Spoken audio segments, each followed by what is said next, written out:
Hi welcome to my channel. ఇది Saturday రోజు mini blog. Saturday పూజ complete చేసేసుకొని వంట చేయడం స్టార్ట్ చేశాను. పూజ కంప్లీట్ అవ్వగానే ముందు దొండకాయలు కడిగి పెట్టాను. అవి కడిగి పెట్టిన తర్వాత నేను టీను పాలును పెడుతున్నాను. అవి కాగే లోపల ఇంకా దొండకాయలు కట్ చేయాలి. రోజు దొండకాయ ఫ్రై చేస్తున్నాను. ఇంకా ఏం చేయట్లేదు, టైం లేదు. ఎందుకంటే ఇప్పటికే 6:30 అయిపోయింది టైము. టిఫిన్కి ఇడ్లీ ఉప్మా చేస్తున్నాను. ఇడ్లీ పిండి అందరికీ రాదు, అందుకోసం అనేసి ఉప్మా చేస్తున్నా. ఉప్మా మా ఆయన తినడు, అందుకోసమే మా ఆయనకి ఇడ్లీ ఇంకా పల్లి చట్నీ చేశాను. టైం చాలా తక్కువగా ఉంది, స్పీడ్గా చేశాను. దొండకాయ ఫ్రై కాబట్టి త్వరగా అయిపోతుందని దొండకాయ ఫ్రై చేస్తున్నా.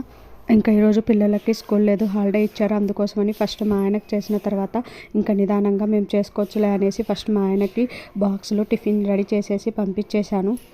పిల్లలు లేచే లోపల పనులన్నీ కంప్లీట్ చేసుకోవాలి. వాళ్ళు లేస్తే అసలు పనులు చేసుకోలేము. మా పిల్లలు ఏమో స్కూల్ ఉన్నప్పుడు మాత్రం లేటుగా లేస్తారు, స్కూల్ లేకపోతే మాత్రం త్వరగా లేస్తారు. మీ పిల్లలు కూడా అంతేనా? ఎంత పడుకోమని చెప్పినా సరే అస్సలు పడుకోరు.